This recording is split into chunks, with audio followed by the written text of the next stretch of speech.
Welcome back to Second Breakfast and our ongoing coverage of A Game of Thrones, bringing you the best thoughts, theories, and literary analysis this side of Vaes Dothrak. I was going back through our notes. Our last Dany episode was on July 31st. Oh boy. It's been a minute since we've seen Daenerys. A lot has happened since then, and I was really happy to return. I think I said this last time. I love Dany chapters. They are so much fun to read. I feel like George is really just leaning in to style and flair and fun when he writes these chapters, and it's always a great time for me. They're also all incredibly dense and consequential. Mm-hmm. Yeah, they matter a lot. I mean, every chapter matters, obviously, but like these are, I don't know, they're key. They feel more theatrical. Yes. They feel like a scene in a play or a movie where the amount of stuff you can get done there would be, 50 pages of a book. Sure. Yeah. It's very exciting. So what happens in this chapter? Daenerys, number 5, spoilers for everything. Yes, let me tell you, for this and beyond. So Dany is eating a whole ass horse heart. She is standing around a bunch of people and she's eating an entire horse heart. It's not its ass heart. No, okay. not that one. Because you said whole ass horse like heart. Whole there are multiple ass. ways to parse that. Well, okay. She's eating a whole not a horse's half ass. It's not the horse's ass. Oh my god. She's eating an entire horse heart. Okay. So there's no ass involved. No, there's none of that. It's just, unless it was a donkey, then it would be an ass heart. And she's eating all of it. Right. Okay. She's eating I'm saying the order of these words is very important. She's eating totally changes a the horse's heart. She's eating it, and it's ginormous and it's disgusting. And so she's eating that, okay? And the point of that is like it's this ritual. The idea is that if she eats the entire thing, it'll make her son strong and swift and fearless. Or sick. Right, but only if she eats the entire thing and keeps it down. So it's like very, very important. She's been like training for this. And so she, after much effort, does it, and everybody cheers, and she proclaims that she's going to have a son. It's very gross and fun. And so then one of the crones, who are part of the Dosh Khaleen, like these older wise women, she sort of like looks into the future through this ritualistic method. And she claims that the future, or she sees the future, and she claims that Dany's son will be the stallion who mounts the world. And everybody's cheering and talking about that, and Dany's like, yeah, seems important. All right, let's do it. And they ask her what he's going to be called, and she said he's going to be named Rhaego. Of course, after her brother Rhaegar, who was killed. After the pasta sauce. Yes, also that one. Jesus Christ. You were ready for that one, or did that one was that just off the cuff? Off the dome. All right. And so then they all go down to the lake. Dany sort of like cleanses herself in the river in front of everybody. It's unpleasant. And then she and Khal Drogo have a brief ceremonious romp. That's all I'll say about that. And then they ride out to go have a celebratory feast. Yeah. And Viserys is curiously absent from this feast, and Dany's kind of nervous about it. Jorah says that he's been off drinking wine at the Western Market. The Dothraki drink, it's so gross. They drink like fermented, clotted mare's milk. The grossest thing I've ever heard of. But they don't have wine. But Viserys, loves his Western taste, so he's going off and drinking wine. And Dany, also while talking to Jorah, asks about this stallion who mounts the world. She's like, what's that about? And Jorah tells her that it is a Dothraki prophecy in which a Khal will unite all of the Dothraki and ride to the ends of the world. Basically, this guy who will save everybody and unite everybody. That's who the stallion who mounts the world is going to be. So that's exciting for Dany and her son. And then Viserys shows up, and he is hammered, and it's not looking good. But even more importantly, he's carrying a long sword. So remember, they're in Vaes Dothrak, where it is against the rules to carry a weapon or shed blood. And so he's carrying this sword, and everybody's eyeing him like, hey, this is not okay. And he's shouting insults, being like, where's my sister? And he's being all, very threatening. It's not just that he has the sword, it's that he pulls the sword. Exactly. He's being himself. Draws the sword? Yeah, you don't pull a sword. He hasn't drawn it just yet. He's just carrying it. But so then Drogo says, like, okay, fine, you can go sit over there in the corner with, like, the lowest of the low. It's like, basically, it's so terrible. It's like young boys who haven't shed any blood yet, and it's like people who have terrible injuries and can't fight anymore, and like women.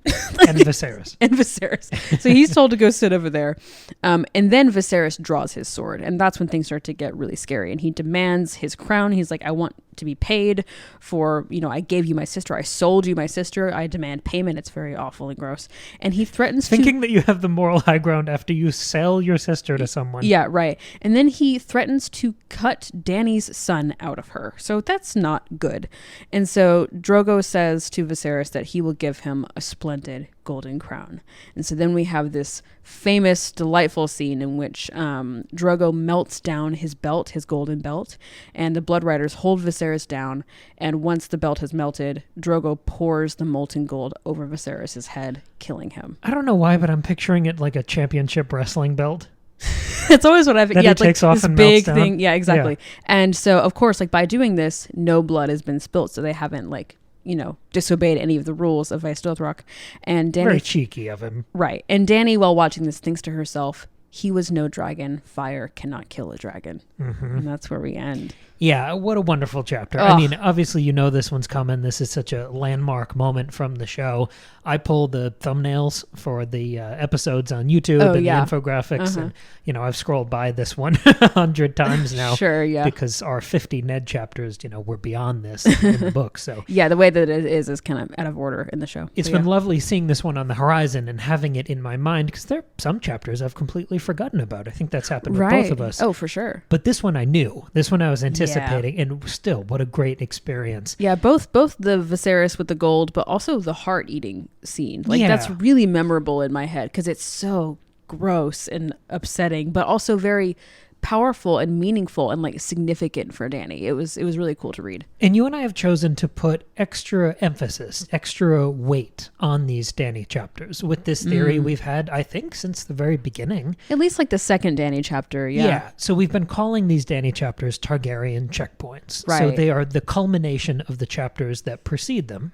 And then sometimes they have little sprinklings, ideas, or themes that can tell us about the next group of chapters. Right, and they just sort of demarcate key moments throughout the story. They kind of separate the book into sections, unofficially. This is one of my favorite theories that we've developed, I think, because we came to it together. Yeah. But also because it means we get to look at this whole chunk of a story with all of these moving elements and characters and surprises and twists as one grand prophetic narrative device. And it's different each time. It works forward and it works backward. So yes, this is the culmination, but I kind of want to look forward and see what we might be sprinkling over the top of the next few chapters, because I saw this Targaryen checkpoint very differently than I've seen the previous 4. Okay. This felt like we were kind of tightening the lens. We're closing in on some of these main ideas and characters. We're chopping off some of the kind of narrative threads that we don't need to play with anymore, like Viserys. I see. Okay. Like this kind of wooing of the Dothraki. Dany's accepted now, right? Yeah, she's fully integrated now. Yeah. Some of those early arcs are reaching their resolution. I see. But there's also this larger idea that I want to talk about and play with here of cross-pollination. So when you tighten the scale, when you kind of close ranks of a story and you have fewer characters, you also cross over some storylines. You cross over some themes. This happens usually throughout a TV show or a movie. For the first 2/3, you're widening and exploring the world, and then you start to shrink it down. You kill off some characters. Some characters come into contact who have never met before. You tighten the scale. You got to bring it all together to wrap it up in a bow for the ending. Yeah. And I think some of that is starting to happen here.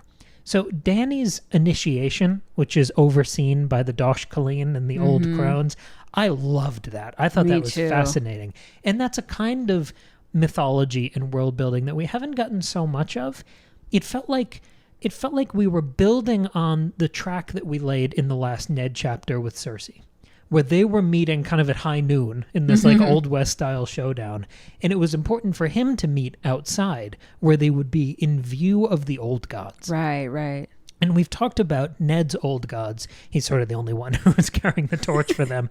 Yeah. They are so minor in the story. They are suggestions, they're outlines, they're overtures. They're not characters. We don't get that much of that actual religion. But here we're getting more of that. We're getting more of the rules and rituals of sort of a religion in place here, where we see the architects of that. We see the old crones. We go through a few of the rituals. We're in a holy place, not like a symbolic forest with one carved up tree. Right, it's a fully special city where everything is sacred. Yeah. It's more fleshed out. And via these old crowns, their language, not mine. You just calling women old crones. What's the cutoff there? What's the age where you become a crown? Jeez. I thought you were going to throw it. I don't know why I was convinced you were going to say a number there. No, why would I pick a number? Let's do it this way. Are you above or below the old crone age? I hope that at 31, I don't know. Below it. Leave it in the comments below. No, that's terrible. Okay. No, that's exactly the kind of discourse you want to invite in the internet. It's really not. Okay. Good job. So let's go. Maggie the Crone. Stop it.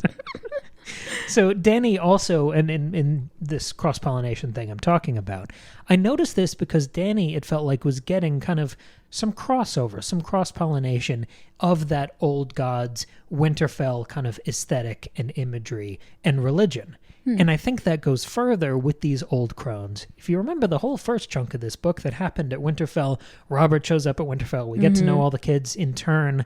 We were talking about Macbeth every single week. That's true, we were. And we were kind of, you and I were rooting around the dungeons looking for the three witches. Where are the witches? And we couldn't find them. Oh my God. Said, maybe the statue of Lyanna. Maybe that's kind of a witch. But that, I don't know. I don't think that's borne out by the text. It worked at the time, but I don't think it hasn't been gone back to enough to warrant that important a character being grafted onto the statue. Yes. These old crones are, I mean, if not the fucking fates from Hercules, they're absolutely the three witches from Macbeth. That's pretty cool. And it doesn't matter how many of them there are. There are more than three, but they are taking on that role. Yeah. But I love this because it's not simple. It's not, this thing happened to Ned in Winterfell, and now the similar thing is happening to Dany in Vaes Dothrak. Right. We did a lot of Macbeth for a long time, and there was this one key element missing, and now we find it with a different character. It's this jigsaw puzzle approach to iconography and mythology.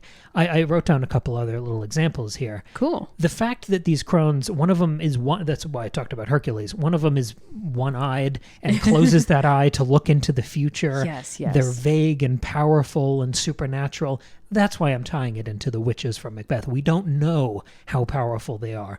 Are they just spitting prophecies, or do they actually know something? Well, and the thing is, that the Dothraki place a lot of importance on them. I thought it was really significant when this is happening. The text says that Dany could feel the tension in Khal Drogo's fingers. It says, even a Khal as mighty as Drogo could know fear when the Dosh Khaleen peered into smoke of the future. Yes. They take it so seriously, and it holds so much significance for them, even somebody as powerful and fearless as Khal Drogo. So I think what you're saying totally tracks. And there's plenty of other symbolism that kind of seeps into Dany's storyline here. Even the fact that so much of the action in this chapter is seen via torchlight, where most of it has been outside in the Dothraki fields and the grasses and broad daylight. The fact that it's all by torchlight gives you some Winterfell energy. Sure. The fact that there's multiple paragraphs talking about night birds, that there's this big succession drama about important sons and who's really a son and will there be a son. That's obviously what Ned's been grappling with for the entire book. Okay, yeah. And also, if you zoom out a little bit, we start this chapter right before she, tucks in the handkerchief and starts eating the heart here. This dead stallion that we pull the heart out of for her to have her little appetizer. Yeah. That reminded me of the dead direwolf. Oh, definitely. Yeah. Which is very, that's another fun crossover because it's not perfectly clean. Or even the dead stallion reminding me of the dead white hart that Robert is currently hunting. Right now, we haven't seen Robert. We don't follow him in a POV. Right now, he's on this hunt that has gone way longer than it should. Yeah. And he was looking for the White Hart, and someone told us through the grapevine that the White Hart is dead. Boom, open the Dany chapter. She's eating the heart of a dead animal. Sure. That's a beautiful call and response. Yeah, that's true. I really, really like that. And even I remember that the stallion's blood is described as looking black in the torchlight, the way things are lit. And then I thought about, I'm pretty sure, don't dragons have black blood?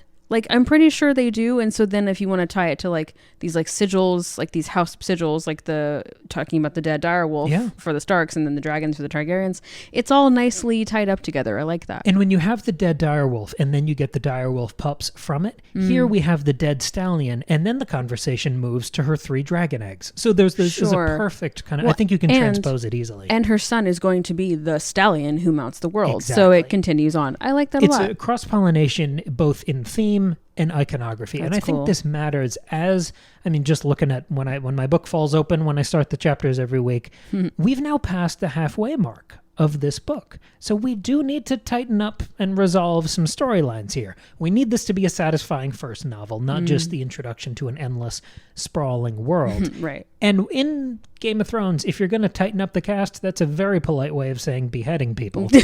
And we know that's on the horizon here. Sure, so if we can kind of cast our gaze forward and look at the next... I don't know. I purposely didn't look and see when the next Dany chapter was. Yeah, I didn't either. I have no idea. There's no point in us predicting things when we know the answer. Yeah, it's not very helpful. Yeah. I know what happens, but I don't know when, which in that wiggle room, we can make theories. We know that Viserys dies here, and he's kind of a quote-unquote king who dies in this chapter. Sure. That feels like we're kind of laying down the precedent for Robert dying before the next Dany chapter. Oh, okay. Oh, he's bound to. He's a quote-unquote king now, too. We've kind of hollowed out the idea of him as a real, meaningful, active monarch in the previous Targaryen checkpoint. Yes. So I think there's an interesting line there between Viserys and Robert, and that connection with usurper and, I don't know, aspiring usurper. Yeah, that's really interesting. Similarly, we have Drogo learning the common tongue. Which I think you can really graft onto any of our plot lines, because for example, most of the Stark kids, they're the majority of our plot lines, they are all, in various circumstances, kind of fish out of water right now, and they're all learning the ropes, right? Arya is in her lessons. Sansa is trying to learn the graces and the rules and who you can and can't be friends with. Sure. Jon is learning the rules of how to exist at the Wall without being killed by his new brothers. They're all acclimating. And I think there's an interesting symbolism in Drogo learning the common tongue, acclimating to your new environment. Well, and Dany's doing the same thing. She's learning Dothraki. She's learning how to speak a lot of Dothraki. Yeah, definitely. And also with, obviously, the prime image that we have in this chapter is the gold crown, the golden crown, which I mean, literally is molten gold being poured over a king's head until he dies. That feels, to me, like it is symbolizing the Lannister coup that is about to take place. If Robert does die, which, I mean, if he dies before the next Dany chapter, right. we know he's going to die. Yes. The person who fills that power vacuum is Joffrey. And we know for sure, after Cersei told us in the last chapter, that he's a Lannister. Okay. So this is a full coup. This is the moment where there's no pretense of a Baratheon on the throne. This is pouring gold, the gold of the Lannisters, over top of the monarch position. And it's completing that kind of quiet takeover. That's really interesting. A question to throw to you, because I'm not sure here. Did you read any of these, kind of parsing the tea leaves here, any of the clues or images or visuals we got in this chapter? Do you apply any of them to Ned? I didn't when I first read this. I mean, I wasn't making these kinds of connections that you're making when I was reading this. Now, I don't know, because Dany is so different from everybody else, because she is so much trying to figure out her place in everything and what she wants and what she's going for, compared to everybody else who either knows exactly what they want, or like Ned knows exactly what he fights for. Like we talked last week, how Ned doesn't ever go by what he wants. I don't think he ever has given a thought to what he personally wants, but he has a very strict morality system and like sense of duty and honor that he tries very hard to follow. So he's so different from Dany, but he kind of feels like the outlier here to me. You're making all these connections that make a lot of sense, but he kind of feels separate. So I don't know, because you can't connect him to Viserys as like both of these characters who are going to die, because Ned is absolutely nothing like Viserys. You can't really compare him to Dany.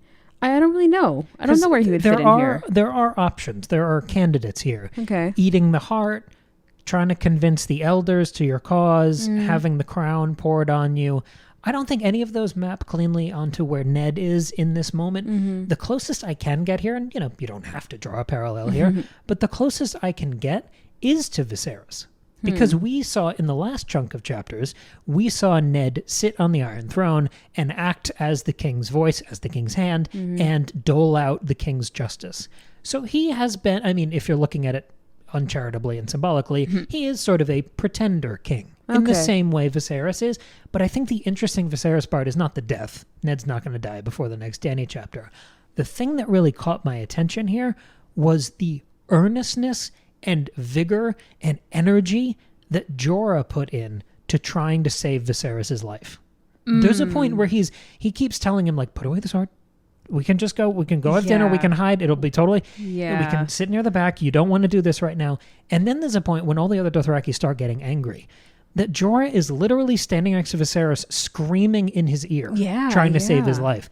That image reminds me of Ned Stark, because the last Ned chapter we saw, maybe not the Cersei one, a little before that, we saw all of these guys, I was talking about Christmas Carol, and all these 3 ghosts trying to visit and advise Ned and protect him and tell him, like, hey, everyone's watching you, connect these dots. Whether it was Littlefinger or Varys or all these other guys we were talking about, maybe it's some of those guys. Or maybe in this next chunk of chapter, if we do get Varys visiting Ned in prison, that would be the Jorah screaming in Viserys' ear, trying to not get him killed. Well, I actually think that now that we're talking about this, if we're comparing Viserys to Robert, both these like kings who are actually ineffective and useless and will die, I think you can make a connection between Jorah and Ned, both as these like advisors to these kings, trying desperately to get them to see reason and to do the right thing, and it's just not working. I think that's more what it is, especially because Jorah trying to save Viserys, trying to get Viserys to back down, to put away his sword, he's not doing that because he wants to, or, I mean, we've seen how much he vehemently dislikes Viserys. He does not believe in him as a king. He doesn't like him or trust him. He does it because Dany asks him to do, and he's doing what Dany has asked because he's incredibly loyal to Daenerys. Well, at least he's pretending to. Jorah's, loyalty obviously is mixed, but like right now, all we know about him is that he's very loyal to Dany, and so I think that's more where his connection to Ned is like these, like, because Ned is very loyal to King Robert because he's his best friend, and also he's the king, and Ned feels very strongly about respecting the seat of the king and all of that. So, and like both of them fail at trying to get these kings to see reason. So I think that's the connection I would draw. Yeah, no, I like that too. I think that's equally, I mean, again, I was spitballing with the Ned thing, but I enjoy looking for these other kind of tendrils that are reaching across future chapters. Well, and of course the connecting thread is Jon. Like that's sort of the unspoken thing here, is that, like, again, Jon being this Targaryen, being Ned's, well, nephew, but pseudo son, and like this connection, and like we even get a mention of Rhaegar, who would be Jon's uncle, father. No, Jon's father. It's his father. Is it? Yes, it's Rhaegar and Lyanna. Yeah, because Dany is his aunt. Yeah. Oh, yeah. Okay. Yeah. It's so confusing because of these multi-generational siblings. No, it's confusing because of the incest. Anyway, but the connecting thread is Jon, and not only that, but can I talk about? Yes, please. Okay, I want to talk about the stallion who mounts the world, as this prophecy, as this important thing, because I love you laying out the crones as the 3 witches, as giving this prophecy about this, royal person's future son and what that will mean, right? I love that. One will beget kings. Yeah, exactly. And when Dany asks Jorah about like what the stallion who mounts the world, what does that mean? The way that he phrased it, the way Jorah phrased it, was so great. It was so exciting to me because he says, the stallion is the call of calls promised in an ancient prophecy. So, of course, I thought about the prince that was promised, especially because we just watched season 2 of House of the Dragon, and there was spoilers for that show, but there was a whole reference to and hint towards Dany and all of her stuff. So, okay, can you remind me in the show, what the fuck do they even do with the prince that was promised? Do they do anything? Do they answer that question? They bring Jon back from the dead, and then he doesn't do much. Okay, so, but the show confirms that it is meant to be Jon and not Dany, yes? I don't know, because I mean, I struggle with any time we look to the later seasons of the show for like a canon answer. That's true, because we don't have prophecy. That. Well, actually, that's actually fine. Actually, go ahead. Okay. Yeah, I want to talk about this for a second, because you and I have talked about the frustration. We talked about Tristan, too, a lot on the House of the Dragon episodes. This frustration with Jon not killing the Night King. And I stand by that. I will always stand by that. But here's the thing. As the show fades from our cultural memory, as we put it on its proper shelf as these guys who signed up for an adaptation who then had to riff an ending. Sure. It becomes less and less canon. I look at it as kind of interesting apocryphal storytelling. Yeah, almost fan fiction. Because I've kind of turned a corner on this in the last week or two, where I don't think we should care. like, let's remind ourselves of this one thing.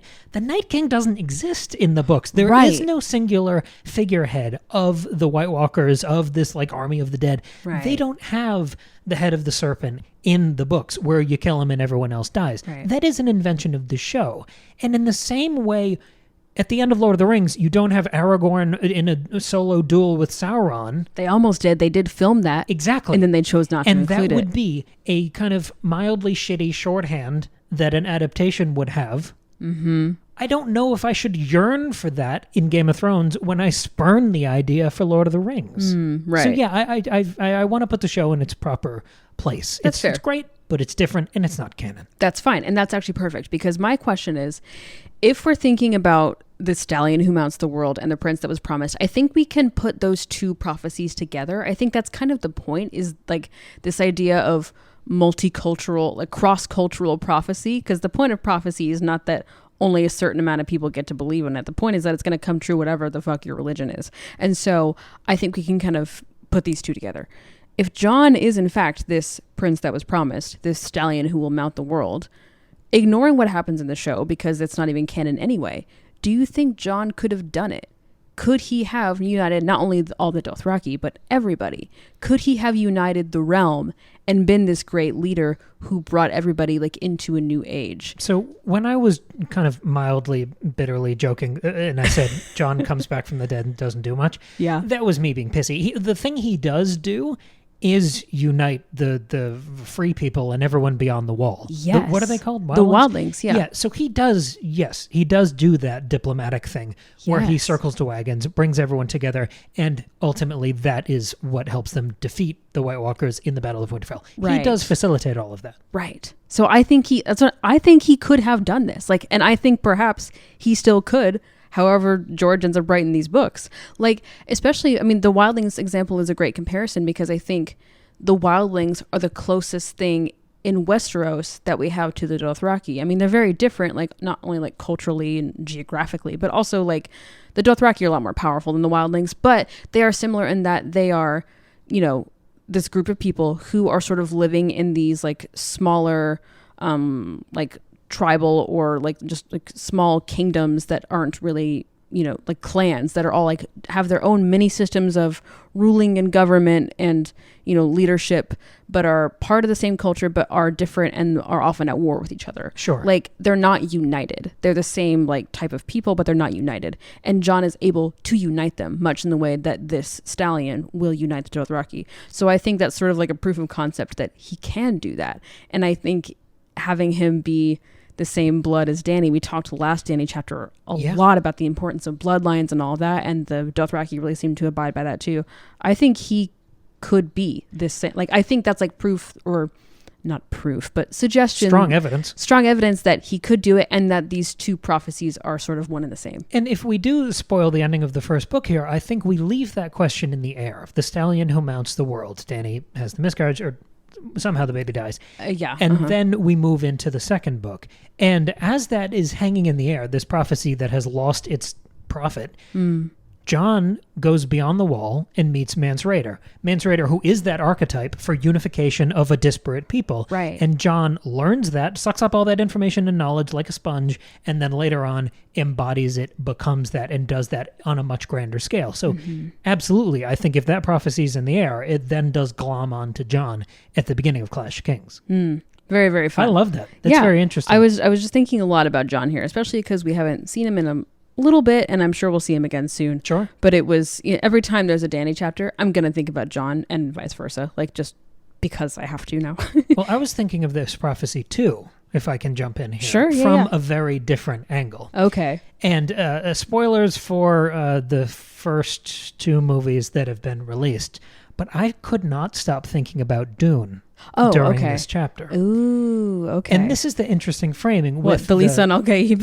Yes, basically, as the stallion who mounts the world. Okay. This idea of all of these nicknames and legends and prophecies and taglines that are being grafted onto this young or even unborn boy who will grow into this role. Fascinating. Which is very interesting to frame Dany's son as Paul, who will grow to become this fated or consequential prince, the stallion who mounts the world. All of these prophecies that hype up someone who can be either the strongest ruler in the world or, as we hint at the end of the second movie, the most effective tyrant in the even bigger than the world, because it's sci-fi. Cool. But amid all of these kind of echoes of, oh shit, I can't stop thinking about all of these prophecies and nicknames that we threw and layered on top of Paul Atreides, George references one of the Dothraki weapons, saying it's when Dany's noting, oh, none of these people are armed. Oh, that's because of the rule, because no one can have weapons here. No swords will be crossed within these walls, but she doesn't say swords.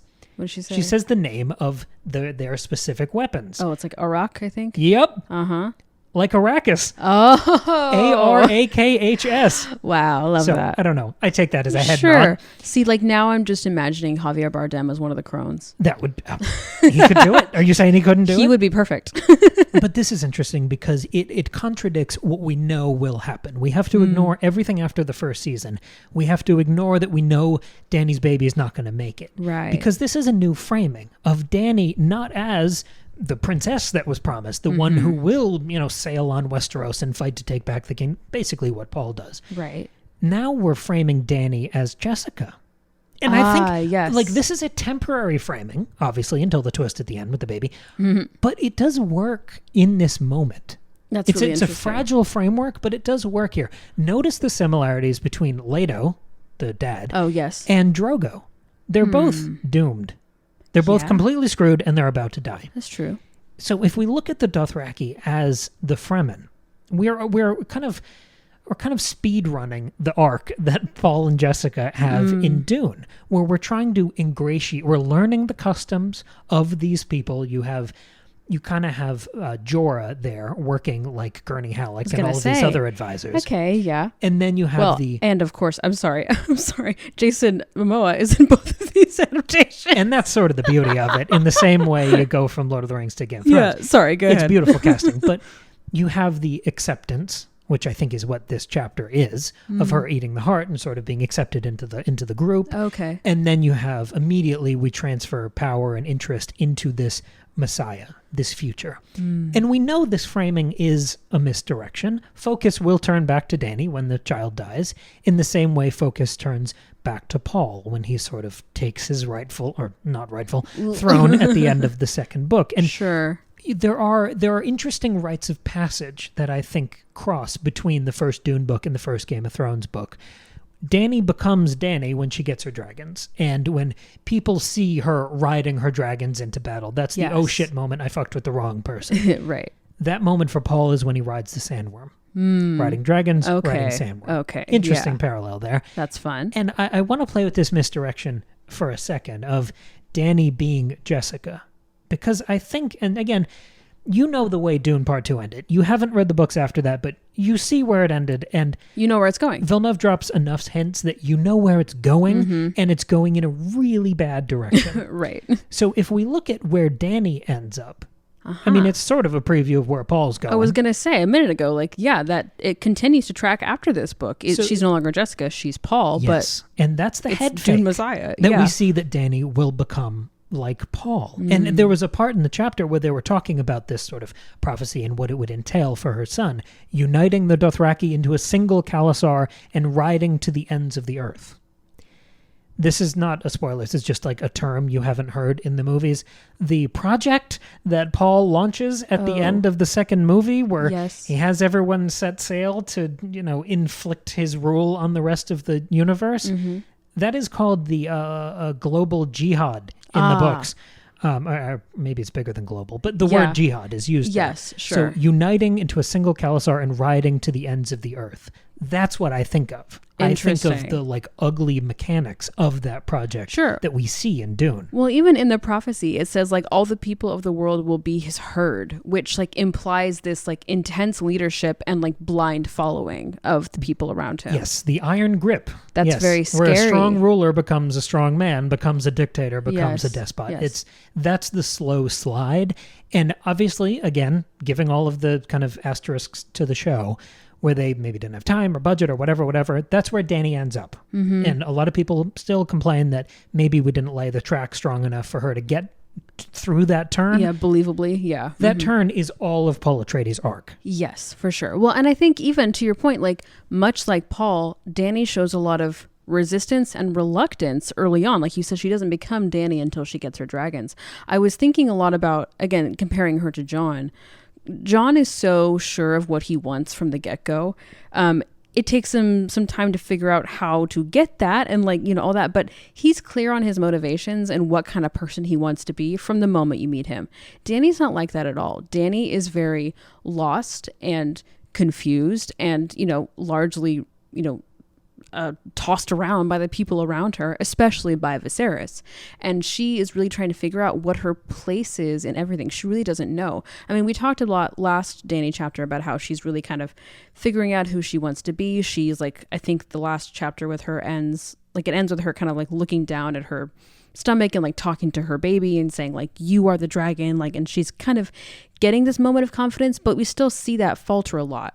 Like in this chapter, she, even though Viserys is being objectively horrible, she's trying to save him. She says to Jorah that he's all that she has. And so she's really struggling to figure out where she fits. And even when she's looking at the Dosh Khaleen, those old crones, it says how they all used to be Khaleesi's once. And it says it gave Dany the shivers to think that one day she might be sent to join them, whether she willed it or no. So she still feels like, even though she really respects the Dosh Khaleen and knows how much power they have, she's afraid of how she may end up having to be one of them without her consent. Like she has no agency or control over what happens to her. And even when Jorah tells her about the prophecy, he says like, you know, it's this stallion who will unite all the Dothraki and like sail to the ends of the earth. It says, oh, Dany said in a small voice. Like she just doesn't know what she wants and she doesn't know where she fits. And she's so young and small. And so she's reluctant to all of this at first about who she wants to be. She's not this like go-getter, I'm the mother of dragons from the start. And Paul is not like that either from the start. He's very unsure about what he wants and about where he fits. I mean, you know better than I do because you read the books. But even in the movie, in the first movie, the conversation with his dad about him not wanting to be the Duke, not wanting to be the leader. Yeah. That's where Dany is right now. Right, exactly. So I like this parallel that you're drawing. We've made Game of Thrones and Dune comparisons before, especially when we were watching and reading Dune, but this is really interesting. I don't think we'd ever made at least I don't remember making direct comparisons to Dany like this. No, before. Not like this. I don't think I had a tight enough grip on the world yet to do that sort of work. But yeah, this is my first sort of foray into crossing those streams. I really, really like that. Yeah, me too. I think I just have a couple final thoughts on Viserys because this is the last we get of him. I was really struck by how disconnected from humanity and reality Dany gets by the end of the chapter. Yes, did you notice that was her amazing. constantly Yes. calling him like this man who had once been her brother? He's like unpersoned by the narrative. Yes, and like we see her thinking that like as like distantly as from far away she heard, you know, X, Y, and Z happen. And Viserys is not only described as like this man who had once been her brother, but also that he's like whimpering like a dog and is weeping like a child, and the sound that he made was like nothing human. Like, I can't believe you didn't do that in your Trump impression. Which one? The first. Oh, like a dog whimpering like eating in Springfield. No, I can't. Okay, but so she register like to vote. Yeah. Oh my God. And so he is so separate from humanity, and she is so separating him from reality. And I thought that was one interesting because it's clearly a coping mechanism. She's got to like remove, like she can't look at him like her brother anymore. Like not only has he become so unrecognizable to her, but what's happening is so horrible that she has to kind of remove her own reality from it. So that makes sense. But which is a talent or a skill that you need to be a dictator. Well, that is true. You got to shut off that human part of yourself. Yeah, that's very true. Because even at the end, it says she's like strangely calm when she's like, he was no dragon, you know. But excuse me, sorry, I just got so choked Trump up. impression, it's killing you. It's getting to me.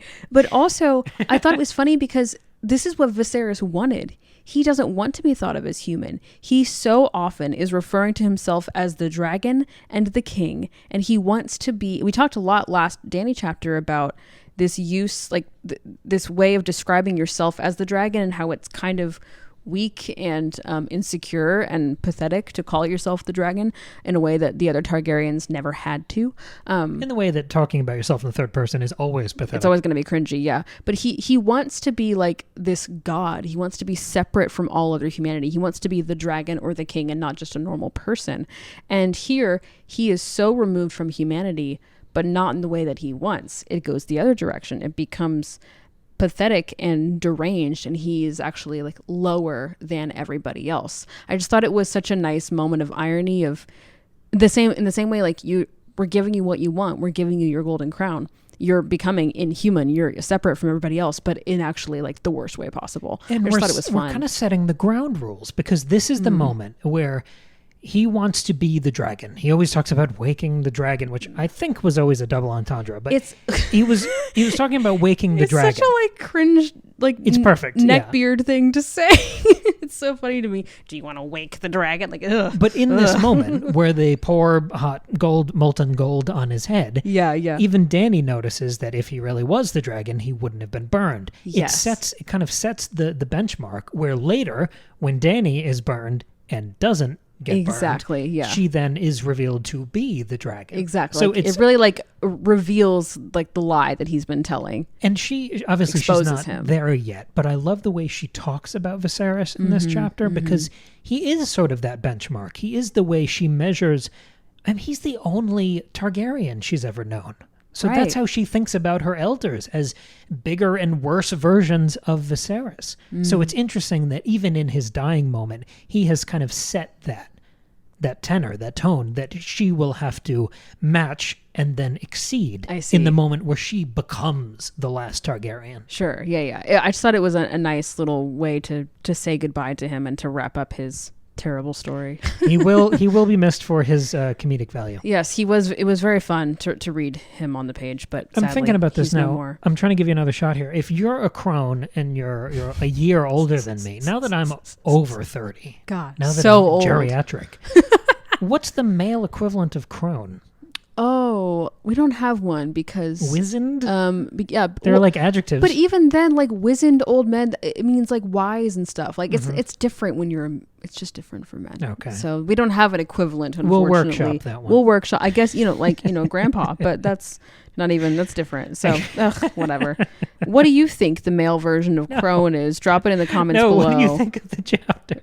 Yeah. No, truly, what do you think of the chapter? Tell us what you thought of this chapter. What do you think of the Dune comparison? What do you think of the tendrils of the Targaryen checkpoint? How are they going to reach across time and space in these next few weeks? What do you think's going on here? Thank you very much for listening. Of course, we'll be back next Friday for, I imagine, another Ned chapter. It is Ned. I'm looking at it now. Seems to be the rule of the book so far. Yeah, it's back and forth. Poor Ned. Ugh. And of course, we will have another Curveball Tuesday episode. We've been dropping a lot of horror this month, these last couple of weeks. This past Tuesday, we just dropped a full hour-long blowout talking about Terrifier 3. Oh, so fun. The new Art the Clown movie. Before that, we did a French horror vampire puppet movie called The Vortilac. Before that, we did The Substance. We've been just popping off on our Tuesdays. I mean, it's October. It's time for all the scary stuff. It's spooky season. And next Tuesday, before we get our next Game of Thrones episode, we will have a major announcement. Finally, at long last, we've been teasing it. The announcement is coming this Tuesday, so get excited, because I'm excited. And thank you guys so much for listening. We will see you next week for all the fun stuff. And if you want even more bonus episodes, they're on Patreon. Yes, Patreon. I was throwing that to you, and you completely mixed the plug. I forgot about the other thing that we have. The entire Fire and Blood series. I was gonna say, if you want to hear us talk about the Targaryens. And the entire Breakfast Buffet series, going through those roundups, we have one of those coming in the next few weeks as well. Thank you very much for listening, and we'll be back on Tuesday with the major announcement. Okay, bye.